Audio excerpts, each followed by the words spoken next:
I don't just think that Quest is the better value. I think that Quest is the better product, period. The Quest 3 is an upgrade from Quest 2 in nearly every way. A new design, higher resolution screens, a smaller form factor, new controllers, and a more powerful processor are just a few of the changes. The biggest change is the mixed reality capabilities that Meta has cribbed from the most expensive Quest Pro. My favorite VR headset has been the Quest 2 for years, but it has drawbacks like poor battery life, lack of better pass-through. Let's find out if I think the Quest 3 is worth it in 2024 and how it compares to the Quest 2 and other VR headsets. The first thing you'll notice when you put on the headset is how comfortable it is. The improvements in the design and weight distribution make it perfect for those long VR sessions, unlike its predecessor. Most VR headsets are bulky and heavy to carry on your head. Well, Meta has improved the weight of the headset, weighing approximately 513 grams, significantly lighter than the Vision Pro, which weighs 650 grams. The Quest 3 has more balanced weight distribution, which means less pressure on your head cheeks and forehead. The facial interface has been redesigned to fit a wider range of face shapes and is made of a softer, more breathable material that reduces discomfort during prolonged use. I mean, just look at the side-by-side comparison with the Quest 2. Before we proceed, a lot of you watching haven't subscribed to my channel yet. I would love you to go ahead and hit that subscribe button. It's free and it helps me to keep making these types of videos. Now let's get back to the video. The Quest 3's improvements in ergonomics are immediately noticeable. It's like they took all the feedback from Quest 2 users and fine-tuned the design for maximum comfort. Plus, Quest 3 offers more adjustments. You can customize the eye distance to align the lenses perfectly with your eyes, reducing eye strain. And the rear head strap is now easier to adjust, ensuring a secure fit for various head sizes. I found myself using Quest 3 for longer hours without feeling any discomfort. It's a game changer for those who love to lose themselves in virtual worlds for extended periods.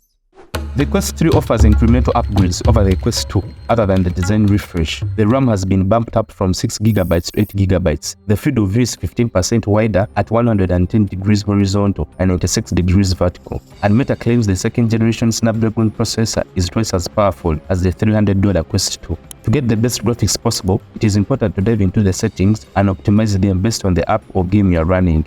Highly detailed mixed reality games like Fast Encounters really showcase what the Quest 3 can do, which integrates into your real environment. Seeing these photorealistic objects up close in mixed reality highlights the graphical horsepower of the Meta Quest 3. However, older games may encounter glitches or slowdowns when performing simultaneous operations like browsing while gaming. The speakers are 40% louder with more bass on the headset, providing cleaner 3D audio. You get that special audio experience on the Quest 3 while watching YouTube videos or watching movies. One of the major reasons to consider buying a VR headset is the battery life. The Quest 3 has roughly 2.5 hours of battery life, which is about the same as the Vision Pro. There are a number of accessories that Meta is already selling, ranging from a charging dock, a carrying case, and a silicone facial interface. If you start buying a lot of accessories, that could be a lot of money, but I highly recommend a carrying case for the Quest 3.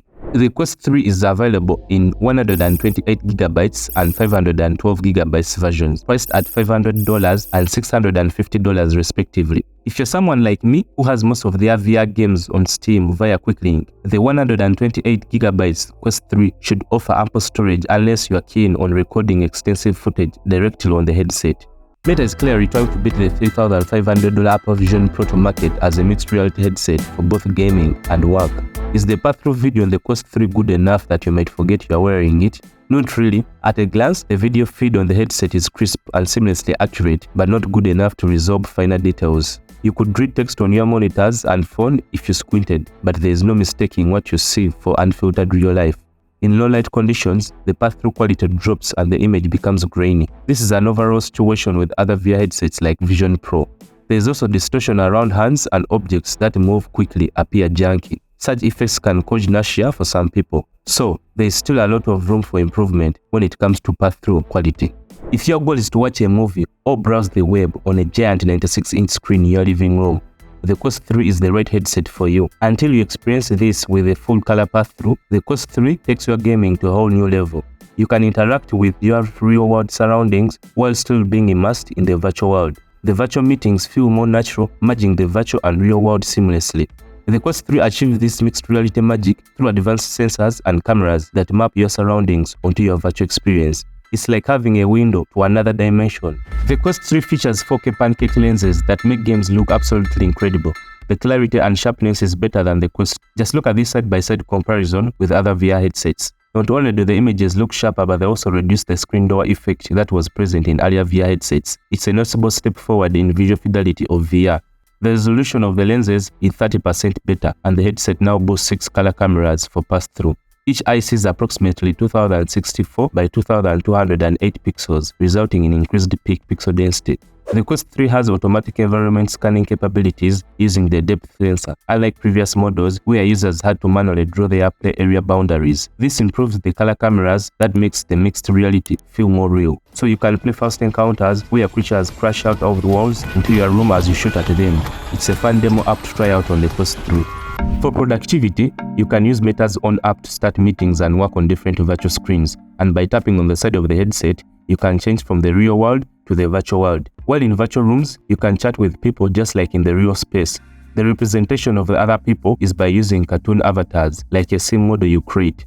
It looks fine, but I find the Vision Pro approach is better. While Meta's approach to the virtual environments is fine, there are applications that take it to the next level. Apps like Immersed and Fluid lets you have many screens of any size and resolution that you want. If you're a person who works from home but misses hanging out with people, this one is for you. The Quest 3 has a built-in browser, which they call the Meta Quest browser, which allows you to open multiple tabs and through windows to get some work done. Just like in the Vision Pro, you can now multitask. So you can watch a YouTube video while preparing a meal. In the Quest App Store, there's a remote display, a good alternative for interfacing with your computer in the virtual environment. But one thing to note is that you are limited to only viewing one screen at a time. You can use your Mac or Windows computer with the remote display app. When it comes to gaming, the Quest 3 truly shines. Games with detailed environments create an immersive experience benefiting from Quest 3's enhanced displays. If you're someone who values visual quality in your VR experiences, the Meta Quest 3 delivers. It's like having a cinema in front of your eyes. Xbox Cloud Gaming for Quest 3 launched, and I think you'll find it interesting since you can get over 100-inch gaming screen. But this isn't as good as having a TV. Graphically, the gameplay looks 1080p, but there's a delay in the controllers and some lag in the screen. But I recommend it as you can take it anywhere with you at no extra cost. Here's a gameplay of Forza Horizon. Where the Quest 3 shines is in the games like Beat Saber. You'll waste a lot of time while playing this. After the Apple Vision Pro was released on the market, Meta added some cool features to the Quest 3, Quest Pro and Quest 2. Here are some of the features. If you have an iPhone 15 Pro or Pro Max, you can now upload special videos to your Quest headset using Meta Quest mobile app, just like on the Vision Pro. However, special video length is limited to 20 minutes. Meta Quest browser now supports external gamepads, including PlayStation and Xbox. You can connect via Bluetooth or USB-C and enjoy countless web-based games on a massive 2D VR screen. There is also app continuity when multitasking. This feature allows you to pick up where you left off within apps and between apps as you transition across various experiences in VR, making it easier for you to continue your tasks without interruption, from my personal experience. Hand tracking on Quest 3 is still bad. You'll find positioning windows with your hands pretty annoying as it sometimes glitches. I hope this is fixed in the next headset. Meta is also working on a neural wristband designed for AR and VR inputs. This wristband aims to offer neural input technologies with additional features such as display and camera. This will definitely rival the Apple Vision Pro's hand tracking technology. The Quest 3 controllers have been redesigned to fit your hand more comfortably, making long gaming sessions a breeze. If you've used the Quest 2 controllers before, you'll notice the difference right away.